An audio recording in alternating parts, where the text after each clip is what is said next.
being able to attract into our lives what it is that we'd like to attract into our lives boils down to a formula that I'd like to share with you here this evening. And this formula is one that everyone that I know who is able to get things into their life practices this. I call it the 4 reallys. All right? So that what you really, really, really, really want, you will get. And these 4 reallys each of them stands for something. And if you look at people who are good at, some people call them lucky, some people call them highly spiritual, whatever it might be, but they are good at getting what they want in their lives. And here are the 4 reallys. The first one says, I wish. So what you really wish for, everything that you'd like to get into your life starts with a wish. It's a thought. I wish I could get that job. I wish I could get that promotion. I wish I could lose weight. I wish I could get rid of that addiction that I have. I wish I could, whatever. It's a wish. So what you have to start with a wish. The second really stands for what you desire. What you really wish and desire. And the difference between what you wish for and desire is in what I call asking. Ask and you shall receive. Ask and you shall receive. It's not empty words. Be willing to ask. When I get stuck sometimes writing and I'm just not quite sure where to go or whatever, I just leave the typewriter, I leave the yellow pad that I'm writing on, I walk over to the couch and I get into a meditation and I say, I would like some help in having this become clearer as to how to express it. And it's always there. Sometimes the phone will ring. And my wife will call and she'll say, did you know that this was in the mail? And I'll say, read it to me, and it'll be exactly what I needed. Sometimes it just comes in the thing that I call an intuition or an insight, whatever it might be. The third really stands for what I intend. So now you shift away from what I wish for and ask for, and you frame it in such a way that you intend to create it.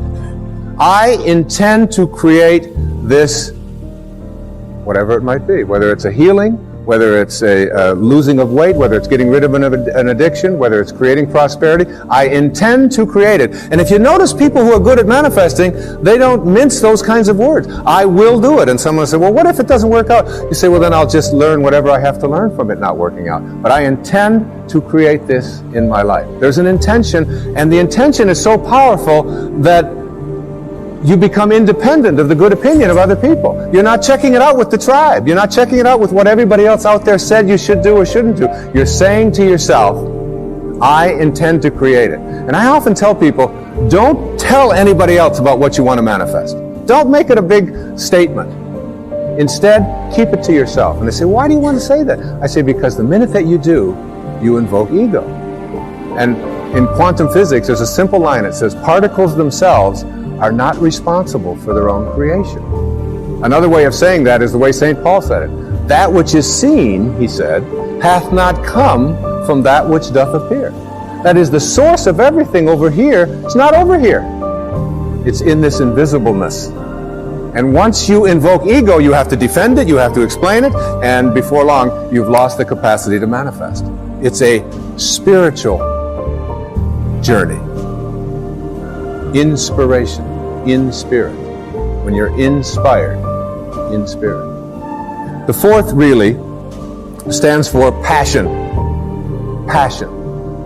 That is, I am absolutely passionate about it, and I intend to create it with that love. One of the great books that one of my teachers sent to me from ancient India, written like 3,000 years ago, has a line in it that says, to attempt to manifest what you want without passion is like dressing up a corpse. So you take this corpse, and you put a tuxedo on it, and you dress it all up, and you put all the makeup on it, and you take it out into the world, and you say, now see what you can get for me. But basically it's dead inside. And if it's dead inside, that is, if it lacks passion, if you lack passion, you're not going to be able to attract it into your life. So what you wish for, ask for, intend to create, and have passion about, you'll get. You'll get it. That's the good news. The bad news is that what you really, really really, really don't want, you will also get. And this is one of the most difficult things for people to understand. And when you're dealing with the tribe and you're dealing with what is and what everybody else tells you is impossible, and somebody might be watching this and say, well, that's just a lot of nonsense. I mean, you can't just put your attention on something, think about it, and have it come true. It involves a whole lot of other stuff like that. You see, here's how it works. You cannot attract thin from I hate being fat. Because if what you think about is what expands, and what you're thinking about is hating being fat, then hating being fat is what you will continue to manifest. You act upon what you think about. You cannot attract prosperity from an inner consciousness that says, I hate being poor, I despise being poor. Because if you despise being poor, if you're angry about being poor, then being angry about being poor or despising it is what you will continue to act upon, and you'll be able to say, see? Now it gets worse. You cannot manifest what you want if your attention is on what is. If your attention is on what is and the circumstances of your life, that's where your thoughts are, then you will continue to create what is into your life.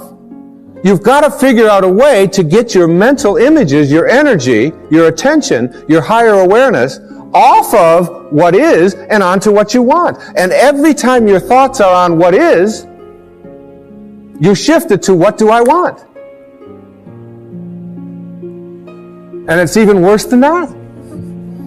You cannot manifest what you want if your attention is on what always has been.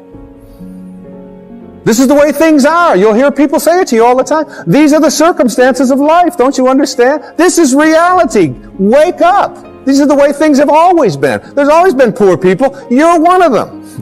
That's just the way it is. And you watch that person, and being poor continues to manifest into their life. If you keep your attention on what always has been, then what always has been is what you'll continue to manifest. As you think, so shall you be. These aren't empty words, folks. This is reality. And the worst and ugliest of all is this. You cannot manifest what you want into your life, no matter what it is, if your attention is on what they want for you, or what they expect for you, or what they tell you are your limitations, or what you can do. Because if your thoughts are on what they want, you cannot put your attention on what you want. What they want will continue to manifest.